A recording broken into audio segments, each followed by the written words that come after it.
اگر انسان اللہ کی شناخت کر لے تو کیا اسلام کے فنڈامنٹلز یعنی کہ نماز، روزہ، زکوٰۃ، حج کی اہمیت کم ہو جاتی ہے؟ جی قطعاً نہیں، یہ تو آپ سوچیے بھی نہیں۔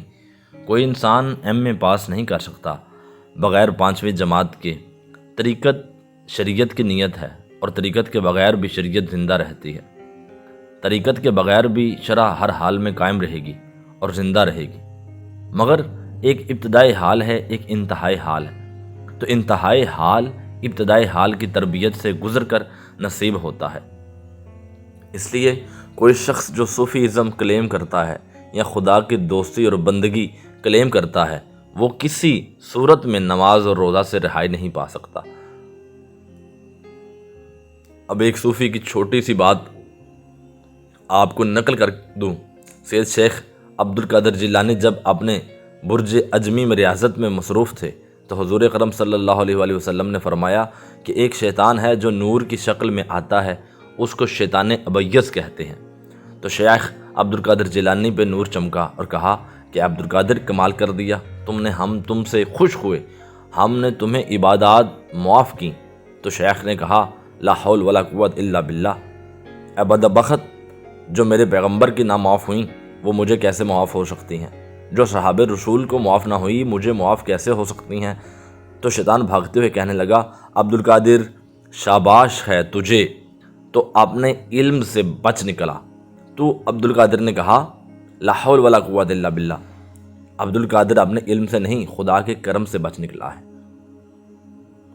تو صوفی کو تو ہر وقت ہی کسی نہ کسی میچ میں رہنا پڑتا ہے، وہ تو اتنے ٹیکنالوجی آف دا گڈ نہیں جانتا۔ میں آپ کو ایک بات بتا دوں، صوفی کی پہچان صرف ایک ہے، ومن عرف نفسہ فقد عرف ربہ۔ حضور صلی اللہ علیہ وآلہ وسلم سے کسی نے پوچھا، حدیث قدسی ہے کہ اللہ کے رسول نے ارشاد فرمایا کہ خدا جسے اپنا علم دینا چاہتا ہے اس کی آنکھ اس کے اوپر کھول دیتا ہے۔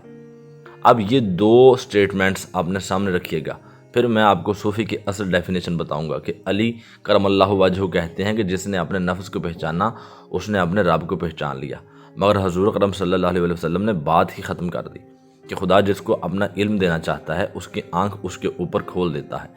اب اس کے اوپر نفس ہے، انسان اور نفس۔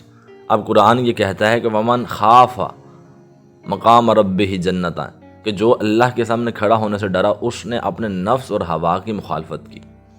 اب انسان کے اندر نفس ہے اور ہوا، ایک پرماننٹ بیماری ہے اور ایک کرنٹ فیشنیبل بیماری ہے۔ ایک وہ ہے جو ہم ہیں، ایک وہ جو زمانہ ہمیں اشتہا دیتا ہے۔ نفس ایک چیز نہیں، نفس 3 قسم کی جبلتوں کا پیکٹ ہے۔ نفس میں 3 چیزیں پائی جاتی ہیں۔ ایک وہ بنیادی جبلتیں ہیں جنہیں قرآن نفس لوامہ کہتا ہے۔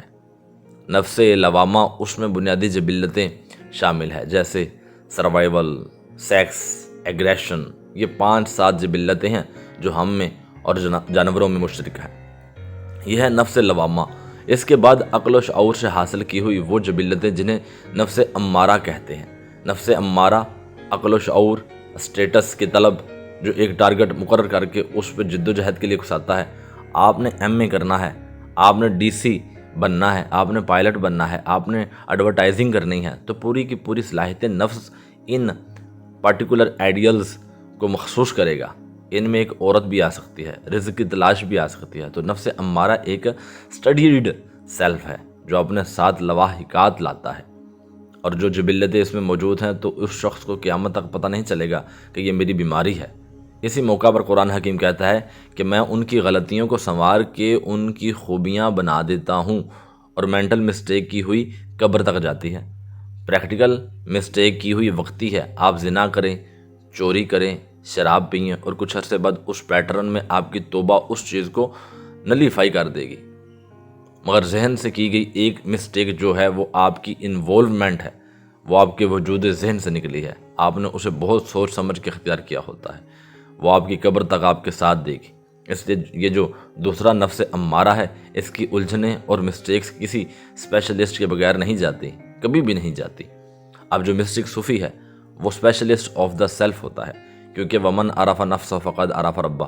تو مسٹک نے چونکہ انٹرنل میکینزم دیکھا ہوتا ہے، جتنا خرابی کا ایکسپرٹ ہے اتنا بہتری کا ایکسپرٹ نہیں ہے۔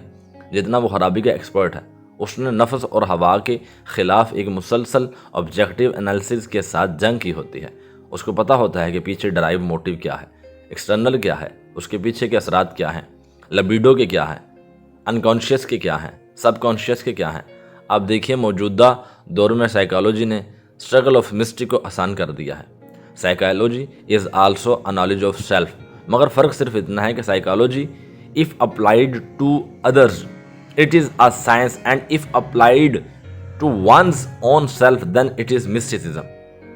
نفسیات اگر دوسروں پر استعمال کریں گے تو سائنس ہوگی، اگر ہم اسی کی تجربات، اسی کے نتائج، اسی کے علم کو اپنے ذات کو انالائز کریں اس کے ساتھ تو یہ مسٹیسزم کا پہلا چیپٹر ہوگا۔ مگر نفسیات مغرب میں خدا کے لیے استعمال نہیں ہوتی۔ تمام تر یہ سبجیکٹ جو ہے ایک کم تر انسان کو ایک بدتر سیلف کو بہتر سیلف میں ڈھالنے کے لیے ہے، ایک ڈپریسڈ کو کارآمد کرنے کے لیے ہے، ایک سائیکوٹک کو دوبارہ نارمل کرنے کے لیے ہے، یہ ایک نیوروٹک کو دوبارہ اسی نروس ٹینشن سے نکال کر ایک بیلنس میں لانے کے لیے ہے۔ مگر صوفی مسٹک جو ہے جب سائیکالوجی کی ایک انتہائی دانست تک پہنچتا ہے اور علم تک پہنچتا ہے اور بیٹر سیلف تک پہنچتا ہے تو یہ بیٹر سیلف کو پھر خدا کے قوانین کے سامنے سرنڈر کرتا ہے۔ So a mystic is 100 times far more advanced than the general psychologist in this society، کیونکہ وہ اپنے باریکیوں سے تو واقف ہوتا ہے مگر ان باریکیوں سے آگے بڑھتا ہوا پورے کا پورا علم نیگیٹو ہے، بدقسمتی سے پورے کا پورا علم نیگیٹو۔ میں اب آپ کو ایک مثال دوں، ایک جنرل سائیکالوجسٹ جو ہے ایک ایسے شخص کو جس نے بڑی محنت کی ہو، بڑی شدت سے کام کیا ہو اور بالآخر وہ ٹی وی کا جنرل مینیجر بن گیا، اب اس کے بارے میں ڈیل کارنیگی، اجے ایلفورڈ یا سیگمنٹ فرائڈ یہ سارے یہ رائے دیں گے کہ the initiative, dignity of work and continuous hard work and sense of realization of duty the man reached the ultimate result of effort he is okay. اب اس پر خدا ججمنٹ دیتا ہے کہ اس نے جنرل مینیجر جی ایم بننے کے لیے ساری عمر جیلسی کی، حسد کینہ، دوسروں کی ٹانگ کھینچی، حق مارے، بوسز کے آگے شکایت کی، یہ مردود ازلی ہے۔ اب آپ ججمنٹ آف مسٹک دیکھ لیجئے اور جنرل سائیکالوجی کی ججمنٹ دیکھ لیجئے، اس لیے جو مسٹک ہے وہ تمام کی تمام effort of psychology, he is the best جج آف دا سیلف۔ اور آج بھی کسی شخص کو حضور خداوند آگے بڑھنے کے لیے کسی استاد کی ضرورت پڑتی ہے تو قطعاً کشف و کرامات کے لیے نہیں ہوتے۔ سب سے بڑا اکتشاف ذات ہے اور سب سے بڑا ماہر جو ہے۔ حضرات محترم، اگر آپ کسی برے میکینک کے پاس گاڑی لے جائیں تو وہ پہلے اس کا ایک پیج کھولے گا، پھر دوسرا، پھر کاربوریٹر اڑا دے گا، پھر ایک ہینڈل نکالے گا، پھر دوسرا، اور آخر میں کہہ دے گا کہ ساڈے واس نکال نہیں جے، گاڑی بہت خراب ہو چکی ہے۔ اب آپ اسے ایک اچھے مکینک کے پاس لے جائیں، وہ آپ سے کچھ بھی نہیں کہتا، وہ کہتا ہے ذرا سٹارٹ تو کریں، آپ صرف ایک سیلف مارتے ہیں، وہ ریڈ کرتا ہے اور کہتا ہے کہ جی fault lies there, he picks up the fault and tells you that this is the amendment.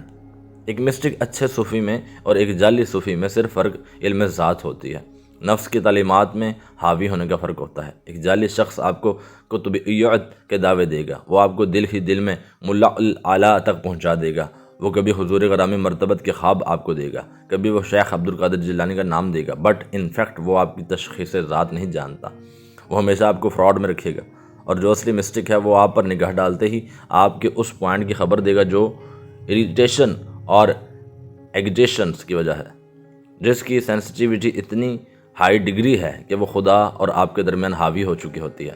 The real good mystic point out the fault, تو وہ آپ کی تعریف نہیں کر سکتا۔ اگر آپ کسی استاد نفس کے پاس جائیں گے، کسی صوفی کے پاس جائیں گے تو اس کو ضرورت نہیں یہ پوچھنے کی کہ ویئر لائز دا فالٹ، اس کی فراست وہی فراست ہے جس کے بارے میں حضور غرامی مرتبت صلی اللہ علیہ وسلم نے کہا کہ مومن کی فراست سے ڈرو، وہ اللہ کے نور سے دیکھتا ہے، وہ آپ کے اندر اور باہر دیکھ سکتا ہے، اسے معلوم ہے اس شخص کا بنیادی پرابلم کیا ہے، یہ کیوں اس مقام پر رکا ہوا ہے۔ عبادت اور ریاضت کے باوجود آپ کولو کے بیل کی طرح ہیں، ساری راتیں جاگیں، سائم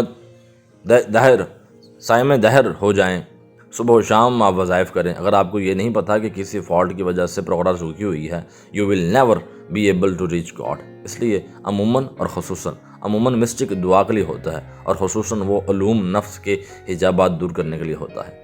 اس لیے سید حضرت حجویری کی کتاب کا نام کشف المحجوب ہے کہ انسان جن نفسی کیفیات کی وجہ سے حجاب میں آیا ہوا ہے، میں ان کو کھول رہا ہوں۔ سید حجویری کہتے ہیں یہ اس کتاب کا اصل مطلب